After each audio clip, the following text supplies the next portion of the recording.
ദൈവത്തിന് ആരിലൂടെയും സംസാരിക്കാൻ പറ്റും. ദൈവത്തിന് ആരിലൂടെയും സംസാരിക്കാൻ പറ്റും. എന്നിലൂടെ പറ്റും, നിങ്ങളുടെ കുടുംബത്തിലെ ഒരാളിലൂടെ ദൈവം സംസാരിക്കും.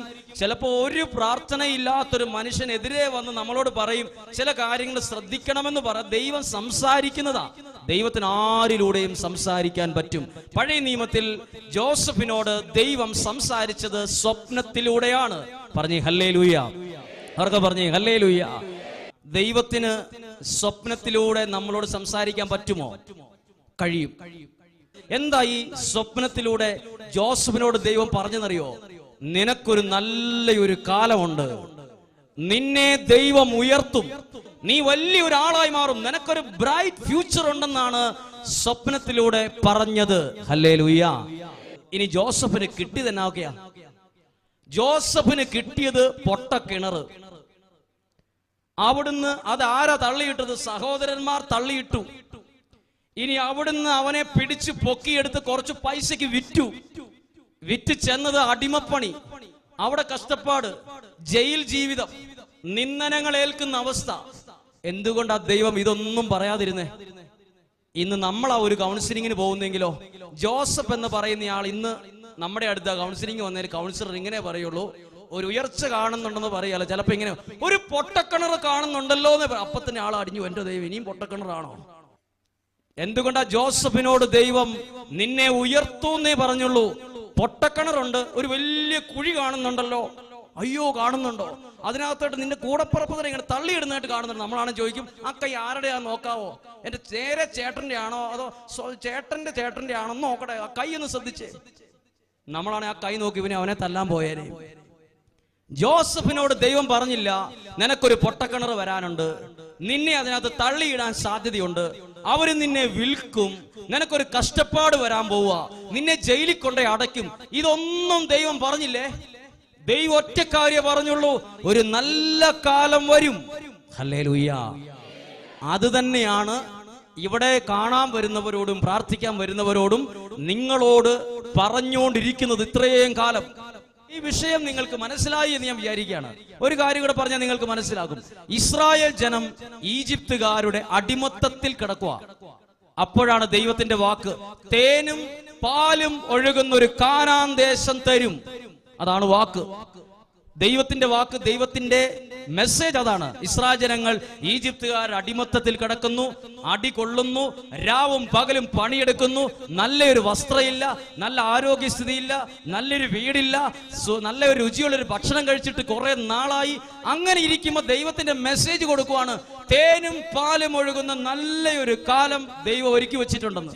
പക്ഷെ ദൈവം ഒരിക്കലും പറഞ്ഞില്ലല്ലോ, ഒരു മരുഭൂമി കാണുന്നുണ്ട്, ഒരു ചെങ്കടൽ കാണുന്നുണ്ട്, പട്ടിണിയുള്ള ഒരു കാലം ഇതൊന്നും ദൈവം പറഞ്ഞില്ല. ദൈവം പറഞ്ഞത്, നിങ്ങൾക്കൊരു നല്ല കാലം ഒരുക്കി വച്ചിട്ടുണ്ട്. അതിലേക്കുള്ള അവിടം വരെ ചെല്ലുന്നത് വരെ ചിലപ്പോൾ മരുഭൂമിയുടെ അനുഭവം ഉണ്ടാകാം, ചിലപ്പോൾ ചെങ്കടലിന്റെ അനുഭവം ഉണ്ടാകാം, ചിലപ്പോൾ ഒറ്റപ്പെട്ടു പോയ അനുഭവം ഉണ്ടാകാം, ചിലപ്പോൾ സങ്കടങ്ങളിലൂടെ കടന്നുപോയി എന്ന് വരാം, ശരീരം തളർന്നു പോകുന്ന പോലെ തോന്നി എന്ന് വരാം. പക്ഷെ ദൈവഹിതത്തിന്, ദൈവത്തിന്റെ മെസ്സേജിന് ഒരു കേടും പറ്റത്തില്ല. ചിലപ്പോൾ ചില ആളുകൾ ചോദിക്കും, അച്ഛൻ പ്രാർത്ഥിച്ചിട്ട് പറഞ്ഞത് ഒരു അനുഗ്രഹം കിട്ടുന്നതായിട്ട് ഞങ്ങൾക്ക് ഇതുവരെയും കിട്ടിയിട്ടില്ലല്ലോ, ഞങ്ങൾക്ക് വീണ്ടും സങ്കടമാണല്ലോ, ഞങ്ങൾക്ക് വീണ്ടും പ്രശ്നമാണല്ലോ, എന്താ അങ്ങനെ? ഞങ്ങൾക്ക് മെസ്സേജ് തെറ്റാണെന്ന് തോന്നുന്നു. ദൈവനാമത്തിൽ പ്രാർത്ഥിച്ച് നിങ്ങളോട് ആരെങ്കിലും എന്തെങ്കിലും പറഞ്ഞിട്ടുണ്ടെങ്കിൽ അത് അതേപടി സംഭവിച്ചിരിക്കും. ഹല്ലേലൂയ. അത് നാളെ ഒരാഴ്ച കഴിഞ്ഞപ്പോൾ ഒന്നും സംഭവിച്ചില്ല, ഒരു മാസം കഴിഞ്ഞ് പ്രാർത്ഥിച്ചിട്ടൊന്നും ഒരു കാര്യമില്ല. ദൈവത്തെ വിളിച്ചിട്ട് എന്താ കാര്യം? നമ്മുടെ കഷ്ടപ്പാട് മാറിയോ? പ്രാർത്ഥനയ്ക്ക് പോയപ്പോൾ കൗൺസിലർ എന്താ പറഞ്ഞത്? ചിലപ്പോൾ ദൈവം അനുവദിച്ചിരിക്കുന്ന ഉയർച്ച വരെ എത്താൻ, ശ്രദ്ധിച്ചു കേൾക്കണേ, ദൈവം നമുക്ക് നൽകിയിരിക്കുന്ന ഉയർച്ച വരെ എത്താൻ ചില പൊട്ടക്കിണറിലൂടെയും ചില സങ്കടത്തിലൂടെയും ചില ഒറ്റപ്പെടലിലൂടെയും നമ്മൾ പോകേണ്ടി വരും എന്ന് വിചാരിച്ച് ദൈവം തന്നിരിക്കുന്ന ദൈവത്തിന്റെ പദ്ധതി ഒരിക്കലും ആർക്കും തടയാൻ കഴിയില്ല. പറഞ്ഞേ ഹല്ലേലൂയ. ഞാൻ സെമിനാരിയിൽ പഠിക്കുമ്പോൾ എനിക്ക് വലിയൊരു ആഗ്രഹമായിരുന്നു ദൈവവചനം പ്രഘോഷിക്കുന്ന ഒരാളായി മാറണം, എൻ്റെ ഒരു ആഗ്രഹം. പക്ഷെ എനിക്ക് ആഗ്രഹത്തിനൊത്ത് ഒരു കഴിവുമില്ല. ഒരു പ്രസംഗം മത്സരത്തിൽ ഞാൻ പങ്കെടുത്തിട്ടില്ല, എനിക്കതിന് പറ്റിയതായ ഒരു ശൈലിയില്ല. എനിക്കങ്ങനെ ഒരു കടലാസ് നോക്കി വായിക്കാൻ അറിയാം, പക്ഷെ അത് നോക്കാതെ ആളുകളോട് പറയുമ്പോൾ എനിക്കതിൻ്റെ കണക്ഷൻ വിട്ടുപോകും. പല സാഹചര്യങ്ങളും ഉണ്ടായ സമയത്ത് ഞാൻ ഇതുപോലെ ധ്യാനത്തിന് പോയി. സെമിനാരി ഇതെല്ലാവരെയും കൊണ്ടുപോകുന്ന ധ്യാനമാണ്. ധ്യാനത്തിന് കൊണ്ടുപോയി പ്രാർത്ഥിച്ചപ്പോൾ അച്ഛൻ എന്നോട് പറഞ്ഞത്, നീ ദൈവവചനം പറയുന്ന നല്ല ഒരാളായി ഉയർത്തും എന്നാണ് പറഞ്ഞത്. എനിക്കത് കേട്ടപ്പോൾ എനിക്ക് അച്ഛനോട് ഒരു കളിയാക്കൽ പോലെ തോന്നി. ഒരു കഴിവില്ലാത്ത എന്നോട് ഞാൻ വലിയ കഴിവുള്ള ആളാന്ന് അച്ഛൻ എങ്ങനെ തോന്നിയെന്ന് കൊണ്ട് പറഞ്ഞായിരിക്കുന്ന ഞാൻ വിചാരിച്ചത്. പക്ഷെ ഇന്ന് ഞാൻ നിൽക്കുമ്പോൾ അറിയാം, വർഷങ്ങൾ കഴിഞ്ഞ് 8, 9, 10, 11 വർഷം കഴിഞ്ഞ് ഇന്ന് ഞാൻ നിങ്ങളോട് പറയും, എനിക്കറിയാൻ പറ്റും അന്ന് പറയുമ്പോൾ ഒരു സാധ്യതയും മുന്നിലില്ലാത്ത കാര്യമാണ്. അന്നത് പറഞ്ഞപ്പോ ഒരു സാധ്യതയും മുന്നിലില്ല. പക്ഷെ ഇന്ന് നോക്കുമ്പോഴോ ദൈവവചനം പറയാൻ എന്റെ നാവിനെ ദൈവം ഉപയോഗിക്കുന്നുണ്ട്. പറഞ്ഞേ ഹല്ലേലൂയ. അത് പറയാൻ കാരണം നമുക്കുള്ള ചില ദൈവഹിതം വെളിപ്പെടുത്തും. ഹല്ലേലൂയ. നമ്മൾ നോക്കുമ്പോ അതിനുള്ള ഒരു സാധ്യതയും കാണുകയില്ല. ചിലപ്പോൾ ഒരു പൈസ പോലും ഇല്ലാതിരിക്കുമ്പോഴായിരിക്കും ദൈവനാമത്തിൽ ഒരാൾ പ്രാർത്ഥിച്ചിട്ട് പറയുന്നത്, നിങ്ങളുടെ കുഞ്ഞിന്റെ കല്യാണം നന്നായിട്ട് നടക്കുന്നതായിട്ട് കർത്താവ് കാണുന്നുണ്ട്. അപ്പോൾ ഉള്ളിച്ചിരിക്കും, ദൈവം ഒരു പൈസ പോലും ഇല്ല, എങ്ങനെ നടത്താനാ. പക്ഷെ കുറച്ച് നാൾ കഴിഞ്ഞ് തിരിഞ്ഞു നോക്കിയിട്ട് പറയും ദൈവം നടത്തിന്ന്. അതായത് നമ്മളെ കുറിച്ചുള്ള ദൈവഹിതം ദൈവം നമുക്ക് വെളിപ്പെടുത്തും. പക്ഷെ അതിലേക്കുള്ള വഴി ചിലപ്പോൾ ഒരു പൊട്ടക്കിണർ വീണെന്നിരിക്കും, ചിലപ്പോൾ നമുക്കൊരു അടി കിട്ടിയെന്നിരിക്കും, ചിലപ്പോൾ നമ്മളെ ഒറ്റപ്പെടുത്തിയെന്നിരിക്കും. പക്ഷെ ദൈവഹിതത്തിന് ഒരു കേടും വരികയില്ല. പറഞ്ഞേ ഹല്ലേലൂയ. ഒരു കരം ഉയർത്തി പറഞ്ഞേ ഹല്ലേലൂയ, ഹല്ലേലൂയ. കരങ്ങൾ താഴ്ത്താം. ഒരു പക്ഷേ ചിലപ്പോൾ അറിവില്ലാത്തൊരു കൗൺസിലർ എന്തേ പറയുള്ളൂ. ചിലപ്പോൾ നമ്മൾ പ്രാർത്ഥിക്കാൻ പോകുമ്പോൾ കൗൺസിലർ പറയും, ദൈവഹിതം പറയല, ഒരു പൊട്ടക്കിണർ കാണുന്നുണ്ടല്ലോ, നിങ്ങൾ അതിനകത്ത് വീഴുന്നതായിട്ട് കാണുന്നുണ്ട്. അതോടുകൂടി ആളുടെ ജീവിതം ക്ലോസ്. നമ്മൾ സാധാരണക്കാര് നോക്കുമ്പോൾ നമ്മുടെ മുമ്പിലുള്ള പൊട്ടക്കിണറും അതിനകത്ത് തള്ളിയിടുന്ന കുറെ പേരും നമ്മൾ ഒറ്റപ്പെടുന്നത് കാണുള്ളൂ. ഹല്ലേലൂയ. കുട്ടികൾക്ക് എന്തൊക്കെ പരീക്ഷയുണ്ട്? 1-ാം ക്ലാസ്സിലേക്ക് 2-ാം ക്ലാസ്സിലേക്ക് കയറാൻ എത്ര പരീക്ഷയുണ്ട്? പ്രധാനമായും 3 പരീക്ഷകളുണ്ട്. ഓണപരീക്ഷയുണ്ട്, ക്രിസ്മസ് പരീക്ഷയുണ്ട്, ഒരു പ്രധാനപ്പെട്ട ഒരു പരീക്ഷയുണ്ട്, മെയിൻ പരീക്ഷയുണ്ട്. ഇത് 3 പരീക്ഷ എഴുതി 1-ാം ക്ലാസ്സിൽ ഇരിക്കുന്ന ഒരു കൊച്ചു ഓണപരീക്ഷയും ക്രിസ്മസ് പരീക്ഷയും വലിയ പരീക്ഷ എഴുതിയിട്ട് അടുത്ത വർഷം വീണ്ടും 1-ാം ക്ലാസ്സിലോട്ടാണോ പോകുന്നത്, അതോ 2-ാം ക്ലാസ്സിലേക്കാണോ? നിങ്ങൾ പറയും വീണ്ടും 1-ാം ക്ലാസ്സിൽ ഇരിക്കുകയല്ല, 2-ാം ക്ലാസ്സിലേ പോയിരിക്കുള്ളൂ. പരീക്ഷ ഉണ്ടെങ്കിൽ അവിടെ എന്തുണ്ട്? അവിടെ വിജയവും ഉണ്ട്, ഒരു സ്റ്റെപ്പ് ഉയർച്ചയും ഉണ്ട്. പിന്നെ അതേ ബെഞ്ചിൽ അതേ ക്ലാസ്സിൽ അല്ല ഇരിക്കുന്നത്, അടുത്ത ക്ലാസ്സിൽ അടുത്ത വിഷയമാണ് പഠിച്ചുകൊണ്ടിരിക്കുന്നത്. അവിടെയും പരീക്ഷയും ഉയർച്ചയും ഉണ്ട്. 2-ാം ക്ലാസ്സിൽ പഠിക്കുന്ന കൊച്ചു പരീക്ഷ കഴിഞ്ഞ് 2-ാം ക്ലാസ്സിൽ അല്ല ഇരിക്കുന്നത്, പരീക്ഷ കഴിഞ്ഞ് 3-ാം ക്ലാസ്സിലേക്കാണ് പോകുന്നത്. നമ്മുടെ ജീവിതത്തിലെ ചില സഹനങ്ങളുടെയും പേര് പരീക്ഷ എന്നാണ്. ഹല്ലേലൂയ. ചില ആൾക്കാർ പറയില്ലേ, ഭയങ്കര പരീക്ഷണമാണ് ജീവിതത്തിൽ, ബിസിനസ്സിൽ, കൃഷിയിൽ എല്ലാം പരീക്ഷണമാണ്. പരീക്ഷ ഉണ്ടെങ്കിൽ ഉറപ്പോ അതിന് പേപ്പറും നോക്കും, അതിന് വാലുവേഷനും ഉണ്ട്, അതിന് മാർക്ക് വിടും, പിന്നെ ഒരു ഉയർച്ചയും ഉണ്ട്. ഹല്ലേലൂയ. അവർക്ക് പറഞ്ഞേ ഹല്ലേലൂയ.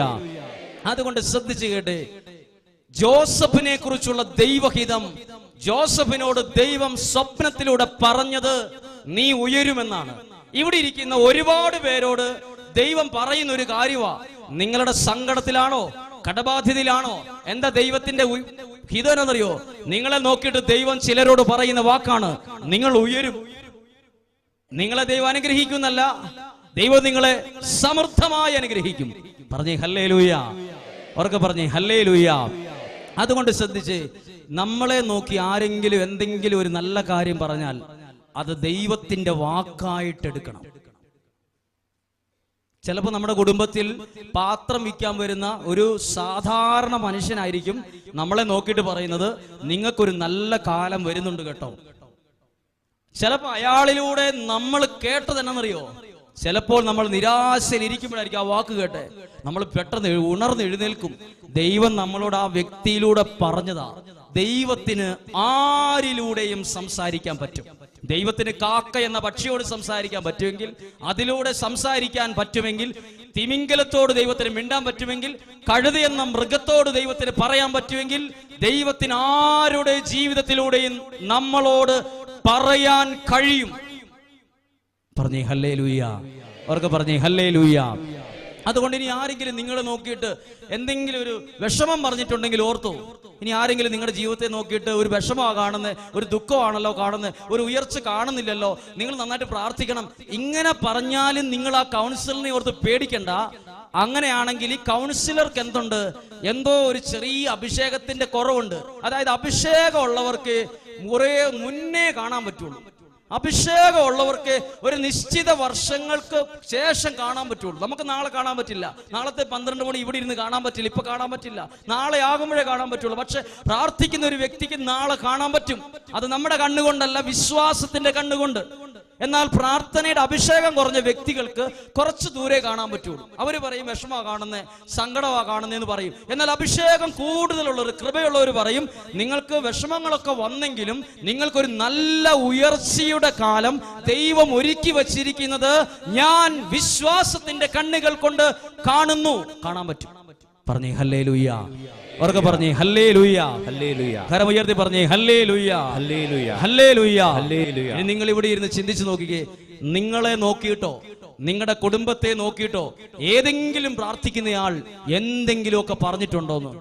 ഒരു സാധാരണക്കാരന്റെ അടുത്ത് പോയി പ്രാർത്ഥിക്കുമ്പോൾ ദൈവം കാണിച്ചു കൊടുക്കും. ചില കൗൺസിലർ ചിലപ്പോൾ റബ്ബർ വെട്ടി നടക്കുന്ന ഒരു സാധാരണക്കാരായിരിക്കും. അപ്പൊ നമ്മൾ ചിന്തിക്കും അതിനേക്കാൾ വിദ്യാഭ്യാസം PG കഴിഞ്ഞിട്ടിരിക്കുന്ന ആളാണ് ഞാൻ, പിന്നെ ഇയാൾ ഈ പറയണാണ് ഞാൻ കേൾക്കേണ്ടത്. ചിലപ്പോൾ PG എടുത്തിരിക്കുന്ന ആളിലൂടെ ആയിരിക്കില്ല ദൈവം ഒന്നും കാണിച്ചു കൊടുക്കത്തില്ല. ദൈവം ചിലപ്പോൾ ഒന്നുമില്ലാതെ ഒരു പാവപ്പെട്ട മനുഷ്യൻ എളിമയോടെ നിൽക്കുന്നവനായിരിക്കും ദൈവം കാണിച്ചു കൊടുക്കുന്നത്. ഈ വ്യക്തിക്ക് ഒരു 3 വർഷം കഴിയുമ്പോൾ നല്ലത് വരാനുണ്ട്, ഈ വ്യക്തിക്ക് ഒരു 5 വർഷം കഴിയുമ്പോൾ ഒരു ഉയർച്ച വരും, ഈ വ്യക്തിക്ക് നല്ലൊരു വീട് വരും, ഈ വ്യക്തിയുടെ മക്കൾക്ക് നല്ലൊരു ഭാവി ഒരുക്കുന്നുണ്ട്, ഒരു വിദേശത്ത് നല്ലൊരു ജോലി ദൈവം കാണിച്ചു തരുന്നു. എന്തിനാ ഇങ്ങനെ മെസ്സേജ് പറയുന്നത്? അതിലേക്കുള്ള ഒരുങ്ങാൻ ദൈവം നമുക്ക് പറഞ്ഞു തരുന്നതാണത്. പറഞ്ഞേ ഹല്ലേലൂയ. ഒരു കരം ഉയർത്തി പറഞ്ഞേ ഹല്ലേലൂയ.